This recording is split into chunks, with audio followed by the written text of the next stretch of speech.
देश में कमुछि कोरोना संक्रमण बेग एने सूचना देते केन्द्र स्वास्थ्य मंत्रालय जुग्म सचिव लव अग्रवाल।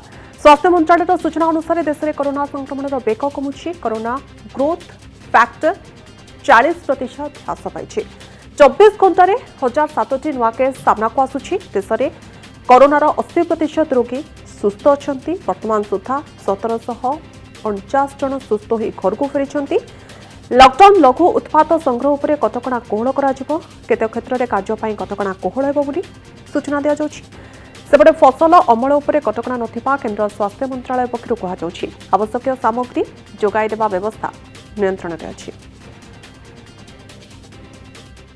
749 पीपल क्योर हो चुके हैं और उस तरीके से अगर देखें तो 13.06% पीपल वो रिकवर हुए हैं। कल तक की अगर कंफर्म संख्या देखें तो 13,387 कंफर्म केसेज आए हैं। लास्ट वन डे के अंदर 1007 केस रिपोर्ट हुए हैं। लास्ट 24 आवर्स में 23 नई डेथ्स भी रिपोर्ट हुई हैं। हम अब तक की अगर स्थिति को देखें तो पाते हैं कि लॉकडाउन से पहले अगर हमारे देश का डबलिंग रेट ऑफ केसेज लगभग 3 दिन था, तो पिछले 7 दिनों को अगर डेटा देखते तो हमारा डबलिंग रेट अब 6.2 डेज है। और मैं आप लोगों की दृष्टि में लाना चाहूँगा कि 19 स्टेट्स ऐसे हैं, 19 स्टेट्स और यूनियन टेरिटरीज ऐसे हैं जहाँ पर कि डबलिंग रेट देश के एवरेज से भी कम है।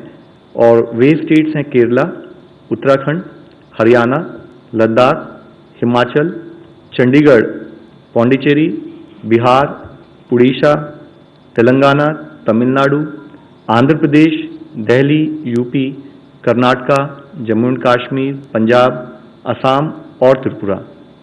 मैं आप लोगों की दृष्टि में लाना चाहूँगा कि ये doubling rate is a product of how we are trying to manage the situation at field level. ये एक ऑनगोइंग प्रोसेस है और इस डबलिंग रेट को और कम करने के लिए और बेहतर करने के लिए हमें अपनी विजिल को उसी हिसाब से, उसी इंटेंसिटी से करना पड़ेगा। इसी तरह से हमने सिचुएशन को एक और तरीके से एनालाइज किया जिसको हम कहते हैं growth factor. Growth factor calculate किया जाता है कि जो नए केसेज आए हैं उनको उससे पहले वाले दिन कितने केसेज आए थे उसके प्रोपोर्शन में कैलकुलेट किया जाता है। तो अगर हम इस डेटा को भी देखें तो पाते हैं कि अगर हम 1 अप्रैल से 1.2 के एवरेज ग्रोथ फैक्टर को देख रहे हैं, जबकि इससे 2 हफ्ते पहले यही ग्रोथ फैक्टर 2.1 एवरेज था 15 मार्च से 31 मार्च तक, तो हम पाते हैं कि करीब 40% डिक्लाइन हुआ है ग्रोथ फैक्टर में। और ये डिक्लाइन भी तब हुआ है जब एक साथ हम लोग दूसरी तरफ से प्रयत्न करके नंबर ऑफ केसेस जहां पर सैंपल्स कलेक्ट हो रहे हैं, सारी और ILI के केसेस के भी सैंपल कलेक्ट हो रहे हैं, तो हम अपना नंबर ऑफ सैंपल्स भी देश में बढ़ाते आ रहे हैं। इसी के साथ ही हमने एक आउटकम रेशियो भी कैलकुलेट किया। आउटकम रेशियो कैलकुलेट करते हैं जो केसेज रिकवर्ड हुए हैं वर्सेज जो केसेज जिनमें डेथ रिपोर्ट हुई हैं। मैं आप लोगों की दृष्टि में लाना चाहूँगा कि देश की तरफ से देखें तो हर केस, हर डेथ एक चिंता का विषय है।